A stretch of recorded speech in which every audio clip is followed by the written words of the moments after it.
What's going on YouTube? This is your man Tagatu, and we are back with another episode of Humble Beginnings, the history of HeXp. During this video, we're going to have some League of Legends gameplay in the background. Just kind of remind you guys that we do have a PC side, we do play League of Legends, and actually I am playing Leona for the first time in this video. So don't hate too much. I think I did pretty well initiating and getting some team fights going. I don't think they had their support in there in the beginning, but once they got in, we got some team fights. But anyway, so this video is going to be focused around the Black Ops 2 time frame, toward the end of MW3, Black Ops 2 time frame, the pro team, and after Dallas. Because a lot of you are asking, what happened with the pro team, what happened to HeXp, all this other stuff. So this is going to be your episode. This one's going to be a little bit heartfelt. It's going to bring some things out that I was not able to speak of before. I was under, some contracts. I couldn't say anything. Now all that stuff's done out of the way, so I can speak and let the truth be known.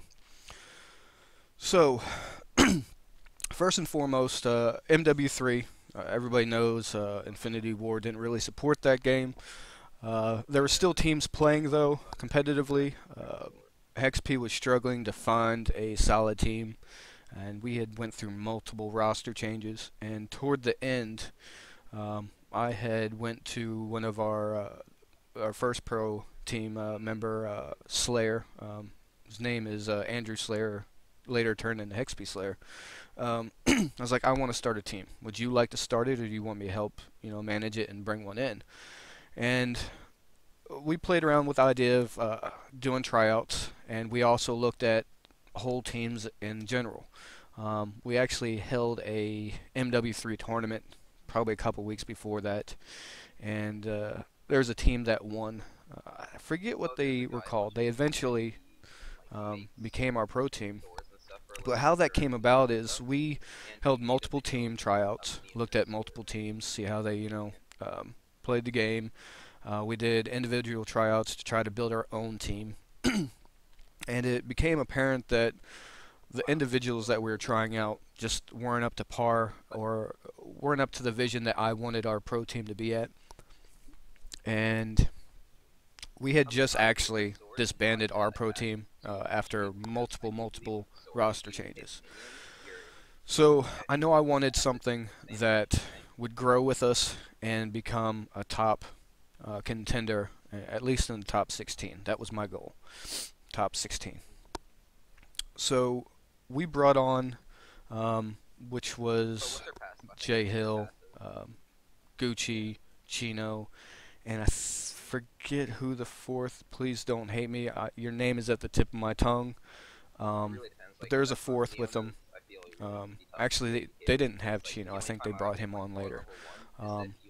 But it was, I think their name was Onslaught. I'm not sure. But we brought them on at the end of MW3. Basically, we said, hey, we want you to represent our organization. Change your name to HeXp Gaming. We'll support you. We'll start, pushing your stuff out in media, getting you guys, a lot of hype and everything like that. There was really no talk of you're under contract because they were still a new team. They did come off a solid win, I think, UMG online event, and they had won our tournament. So they were starting to win tournaments, but they weren't really known. So we picked them up, told them we help them out, and once Black Ops 2 hits, we want you to hit the floor running. So start getting to know the community. I did point out to them that I wanted them to be part of the community, really get to know the guys, and really feel like home, like HeXp Gaming was home to them.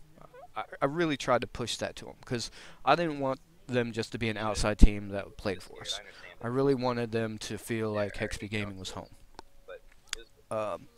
So MW3 ended, Black Ops 2 started. Um, we reached out to a lot of our contacts. Street Justice, he reached out to Shibby and them at MLG. Um, we reached out to some of the pro team coaches that we knew and tried to get them scrims, which they did. They started getting pro scrims, and at first, I mean, I don't know if it was starstruck or whatever. They're having a little bit of problems. And once they started getting in the grind, started getting in their own, you really started to see them shine. They were a solid team. I knew it since the first time I saw them. I knew there was something in them that was that top 16. They weren't there yet, but I saw it in them. Um, I don't know if they saw it in themselves or not, but what started happening is they started getting these pro scrims, and we kept on pressing them out there. Eventually got on MLG pro scrims. We had to bug the hell out of them for that because honestly they weren't a known team at that point. Um, they did well. They didn't win, but it was enough for us to have a little bit in our pocket saying, hey, they did well enough. Let us build them up a little bit and throw them out again. And they agreed. So next time they went on MLG Pro Scrims, they actually won. And I think at that point was when they really started to blow up. And they started to just dominate and start to really come into play like, hey, this is a contender. We need to start scrimming them. At this time, I really took it under my wing to really promote and start doing business for them. So on the PC side, we put 2 people in charge of the PC side. I was basically running, at this point, HeXp was big enough to where I could solo do everything, the PC, console, all this. We put Senior Butters, and I forget the other guy. And I kind of let them have it. I was like, hey, you guys know what we do. I've got to really concentrate on this team. I've got to put everything I've got into them. Make sure you guys, if you have any questions, hit me up. So I let them go on their own. At this time, I was promoting them. I was reaching out to basically, for the first 2 years, I built the organization in a very strict standard to where everybody knew when they dealt with us, we were professional, we were mature, we kept our word, everything like that. And that really built a lot of relations for me and this organization. And during the time of the pro team, I called in a lot of favors. I'm not usually the person that says, hey, I really need your help, do this, do that. Myself, don't touch my ho-ho, we had a lot of business contacts. And we started to call them in, start saying, hey, we've got a team that, is really looking strong. In the next couple weeks, months, it's going to be one of those things where you might want to really take notice and, maybe we could work out some business relationships. So I put those relationships out in the open and started calling in favors. We also made a partnership with Rivalcaster. We were basically their flagship team. We made an agreement with them that they would do a HeXp challenge every week. It would be AM teams that challenge us, and it eventually turned into where pro teams would want to play us after those. So it really became like a strong partnership between the two of us to where we could actually promote them.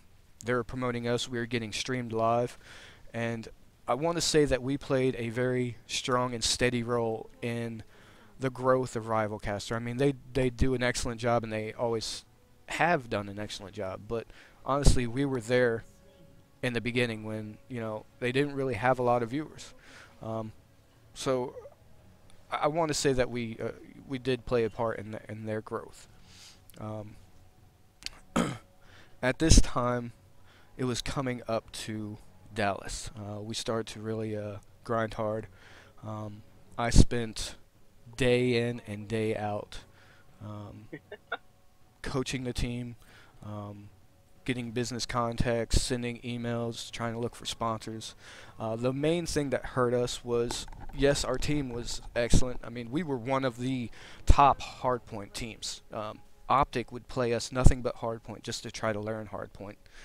So we were definitely starting to get known in that aspect. But the thing that hurt us is we did not have, we didn't have the tournament wins. We didn't have the long-standing history behind us. We were still a young team. So sponsors kind of looked at like, well, you don't have any wins. You don't have very many videos out. So let's see what happens after Dallas. So as far as gaming sponsorships, it really wasn't coming into effect. Um, so I kept on doing that. A lot of the stuff that I had working on, like I said, was calling in favors, talking to people I personally knew, saying, "Hey, we really need to, get this thing going. This is something that could really blow up." The team was on their grind. They're doing exactly what they needed to do. Um, but I did see some problems arising.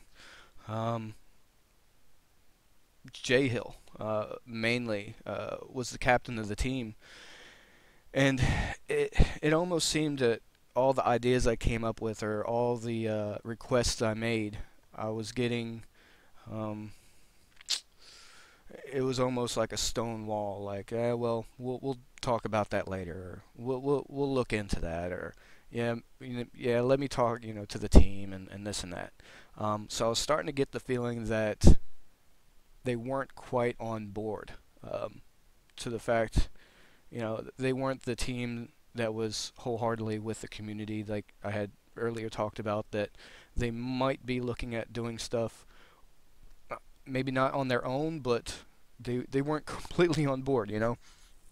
But I kept that under and, kept on trying to get them to do things. So before Dallas, I brought to them, well, actually before Dallas, it was the month before Dallas, started getting some real solid offers from those individuals that I called in favors for.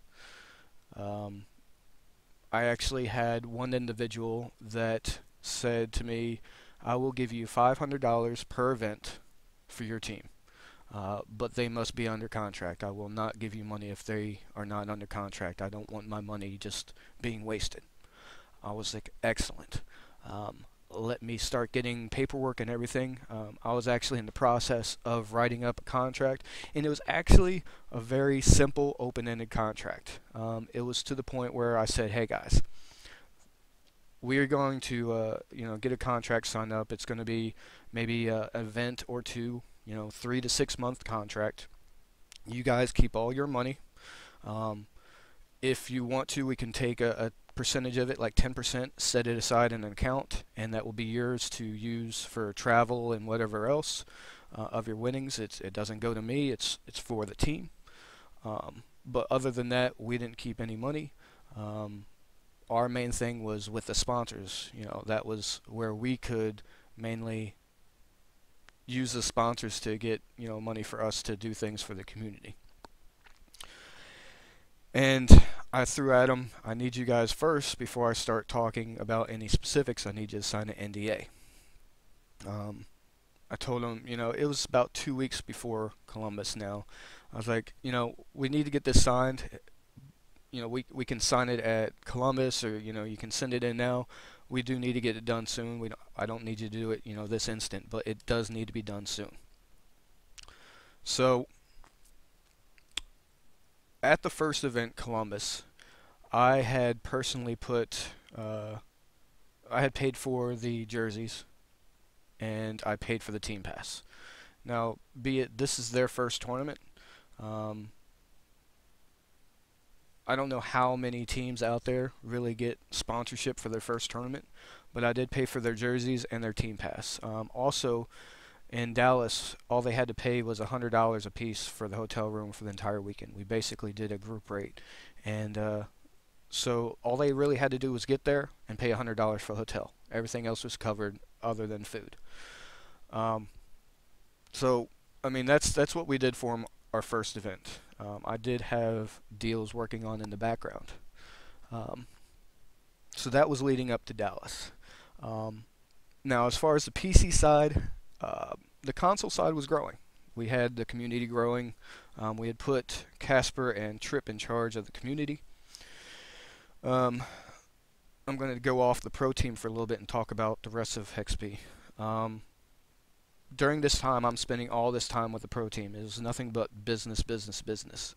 I relied on Trip and Casper to look after the community, make sure that they had everything they needed and grow, and Butters and someone else to do the PC side. These were all people that I trusted. You know, they knew me.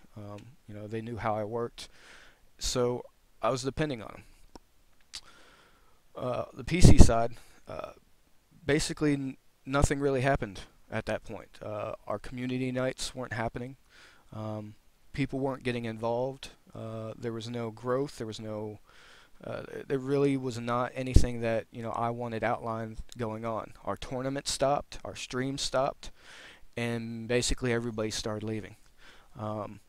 And I got really offended by that because I had put these people in charge to kind of help me lead the way for the PC side, and it hurt me. And I lashed out at them. I took their power away.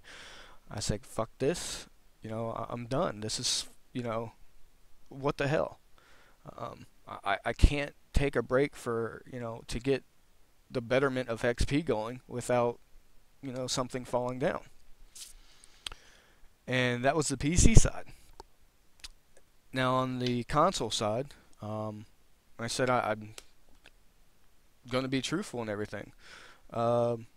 Trip and Casper made their own team, which is Dynasty still today, and their focus was split. They had their team and their competitive side going, and they had to spend time on that. And at the same time, I depended on them to have the community running, do the community nights, recruit people, be the face of the HeXp community, and get people to play. Well, with their competitive side going, they started slacking on playing with the community. There are new people trying to come in, every day on the forums. Hey, I want to, join. I want to play. Nobody was going on the forums, so these people were getting ignored. People would try to send them friend requests, and they would say, thinking competitively, "Hey, I don't know this guy, so I'm not going to add him." And a lot of interested and hardworking people kind of slipped through our fingers because our community wasn't being taken care of. And all of this kind of climaxed right after I got back from Dallas. Because right after Dallas, I kind of came back to the communities and said, "Hey, how's everything going?" And nothing that was reported back was good. I started actually talking to people in the community, and they're like, "Hell, ever since you haven't been around, both from the PC side and the console, everything's went to hell." So it hurt. It felt like the people that I had trusted and put in charge of these things kind of let me down. And I really didn't know how to act to that because, if anybody ever knows me, I try to do the best I can to please and to work with anybody and to help build a very strong community. And these were people that were closest to me I thought were closest to me that I could, trust and put all my, faith in. And they kind of let me down on both ends. So I got really defensive about that. But I still had the pro team, which we're going to go back to now. So we meet all up at Dallas. The pro team had gotten there a day before, and it was the first day. And tried to get to know them, and I wanted to talk some business with them on that first day. I don't know if it was the excitement of everything, but every time I came up to John or wanted to talk business, he's like, "Oh, we'll talk about that later." Again, kept on brushing me off.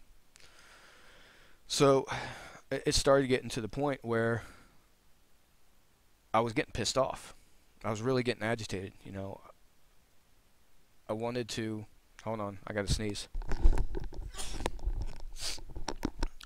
I wanted to really get these guys on the same level and talk about things, the future. Um, Talk about the non-disclosure agreements, so we could talk about the dealings that I was going with on the side, and we couldn't really get that done. Uh, Another point came. I wanted to get some pictures taken of the team individually and as a team, get some media to put on the website and use to kind of promote them. And that never happened. I finally got him to go outside. I was like, all right, well, let's get these pictures. Let's go up against this wall. Or if you've been to Dallas, they've got these bull statues where they're, I guess, herding shit in Texas. I don't know, but I thought that would be a cool backdrop too. And Jonathan had gotten pissed off and actually lashed out at the team and said, "Fuck this! I'm going back inside." You know, they were hungry. He wanted to go back inside, watch that. So we never actually got the pictures done. And I just felt that things were not going the way they should as far as the team goes. There was a lot of tension, a lot of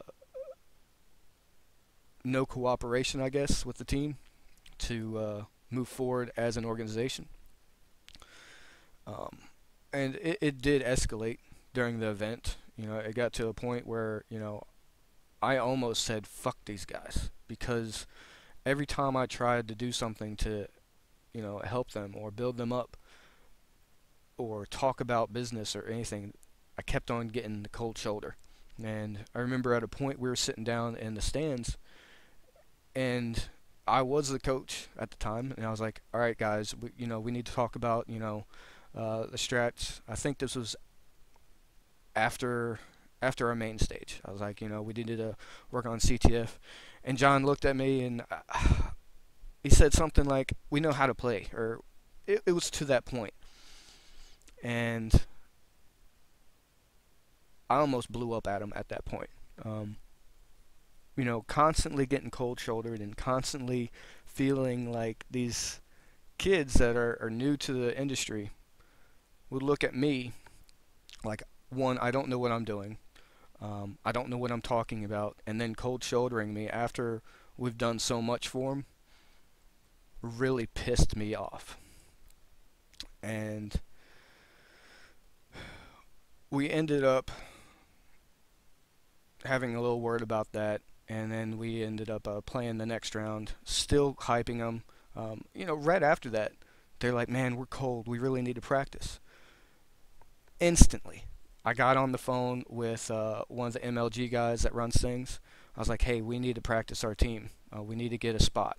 Within 5 minutes of them asking me that question, we had opened off a closed section of the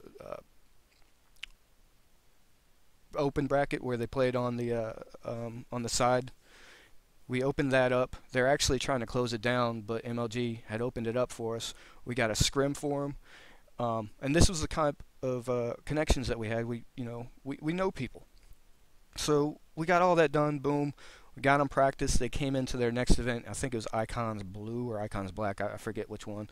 But we won that game. And we were so hype and so loud during that matchup on the side that mainstream, Hastro and Fwiz and them, they're actually looking down at us. And they actually came down to see what all the hype was about. This is what HeXp was about, was the hype and the energy behind what we were doing. And the team loved it. The spectators came up and they loved it. I honestly want to give a big shout out to damn C-Box again. He was one of those community members that fell through the cracks. And he went out and said, hey, I think Tripp said something about, hey, we need water. He ran out, got some water for the guys. I mean, everybody was hyped up. And right after that, I had been stalking Golden Boy to get us an interview. And he pulled through and actually got ESN over there to interview us. So the guys were interviewed for the first time right there. And it was right before the next match, which was against Quantic, which I got to give a good shout out to them. We came down to the last map on that.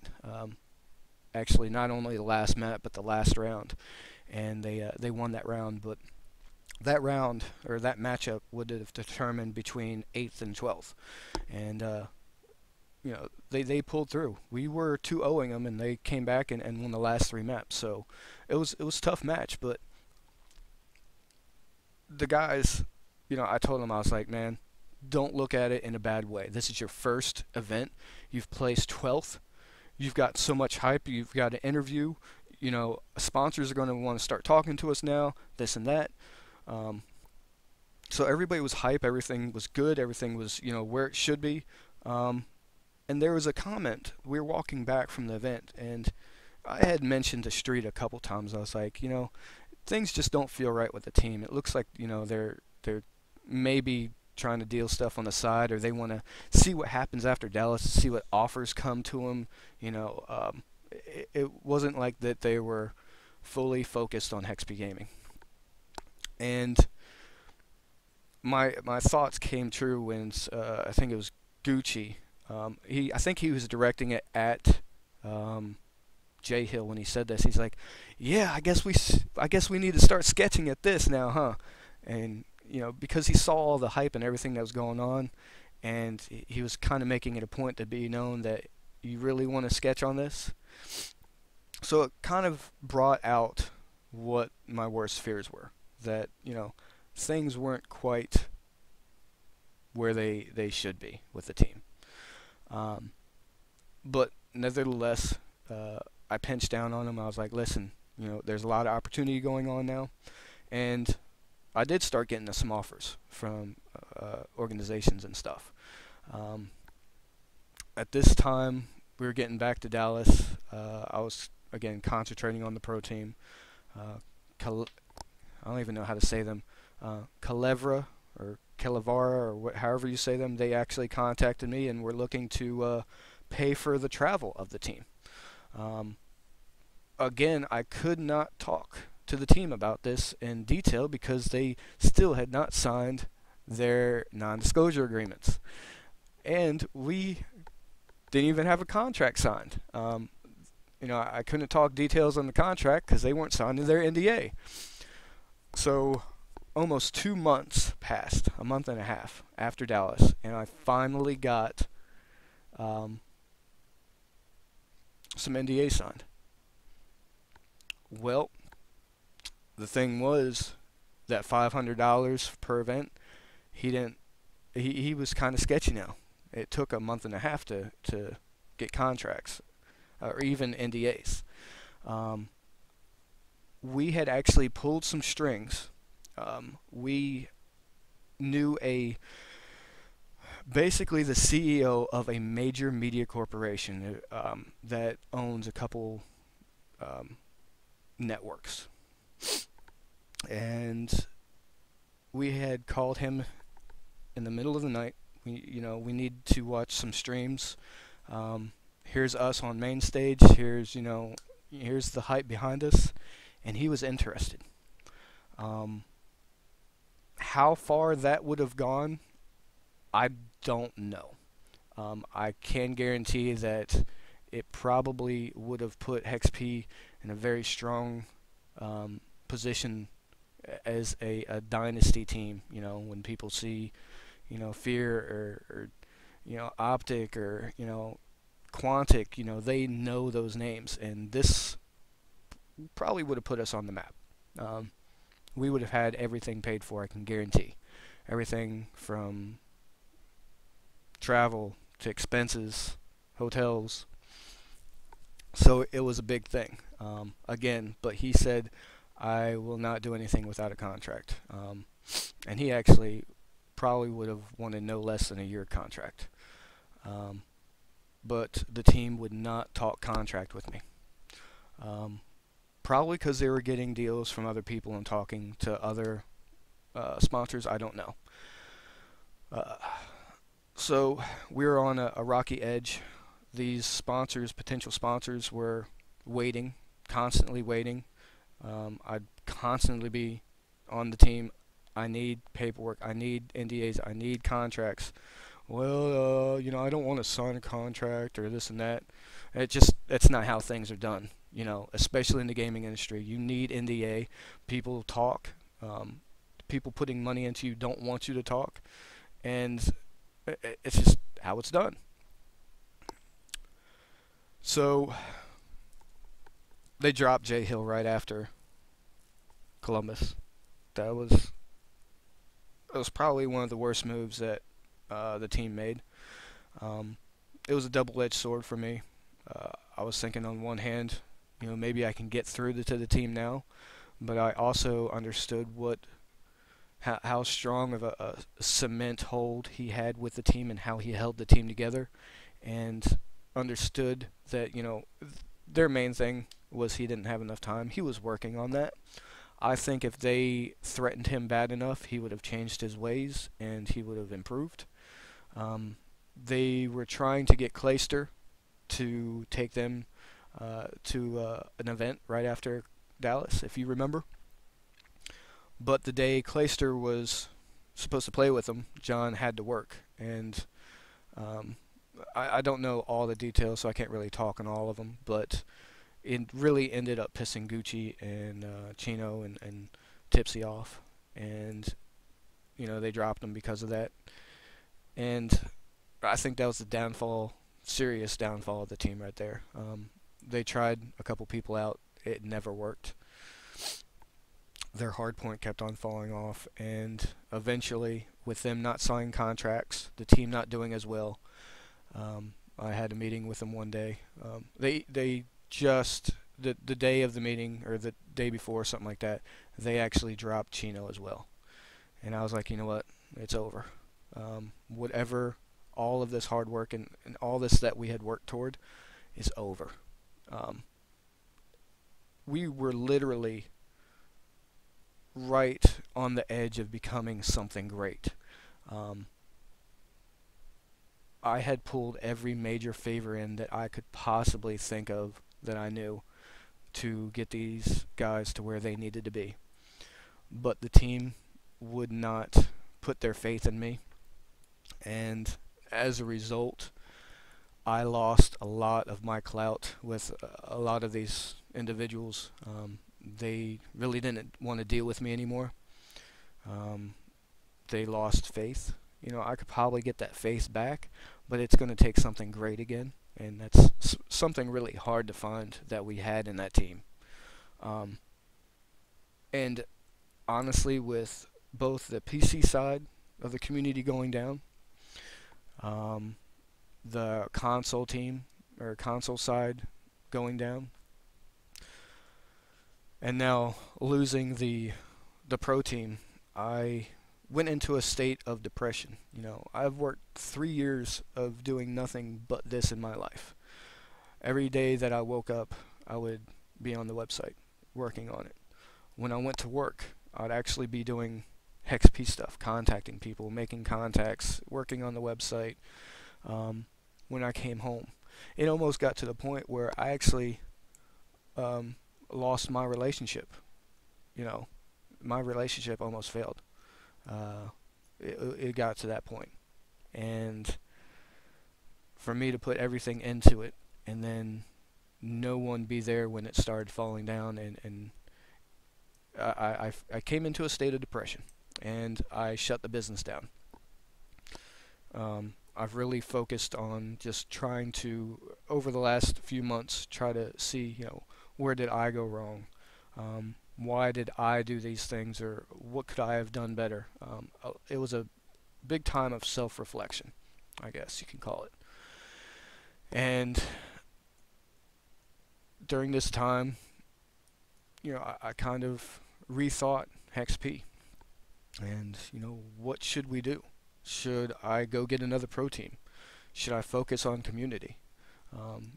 Should I put all my effort into the people that, are in the community? I mean, they weren't really there when I needed them. Why should I be there for, them if they need me? A lot of thoughts came into my head. Where do we go from here? Where do we go from now? What do we do now? A lot of anger, regret, hatred, anxiety. I mean, every emotion you could possibly imagine went through me at that point in time.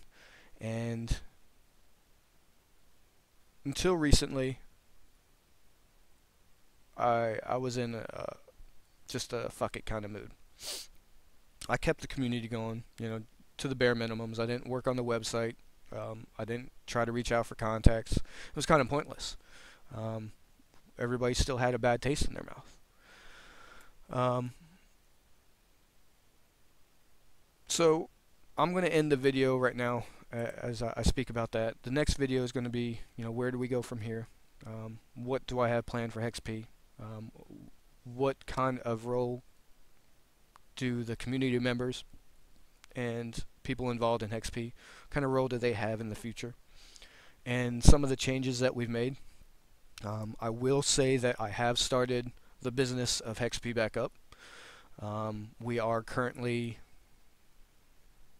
hiring staff if you want to be a staff member. Multiple positions available in any type of work that you could possibly imagine. There are some changes in how we deal with the organization, how we, you know, we hire and recruit. But the history of HeXp will continue with one more episode, and nice little double baron, Ayane. He's actually HeXp Ayane. He hasn't changed his name yet. He's from our PC side, so we doubled up on that baron. I hope you guys enjoyed the video. If you have any questions, comments, concerns, or you want to point out anything that you were a part of this episode, please take the time to write a comment, like the video, share it out.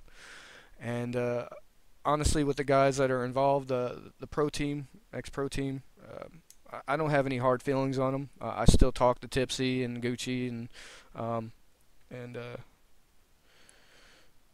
they're great guys. Chino, you know, he's grown into his own. So wish those guys luck. Actually, Kevla Gaming did pick them up. I don't know if that was something that they were talking to, you know, behind the scenes, but they are now sponsored for them, and they're doing well as just us. So big shout out to those guys. But anyway, HeXp is starting a recovery, so look out. We do have a few teams coming to Columbus from the community. Nothing pro team status. Not I don't know. Dynasty might be a competitor, so watch out for them. But that's it for now. Hope you guys enjoyed the video, and this is T-Man. Peace.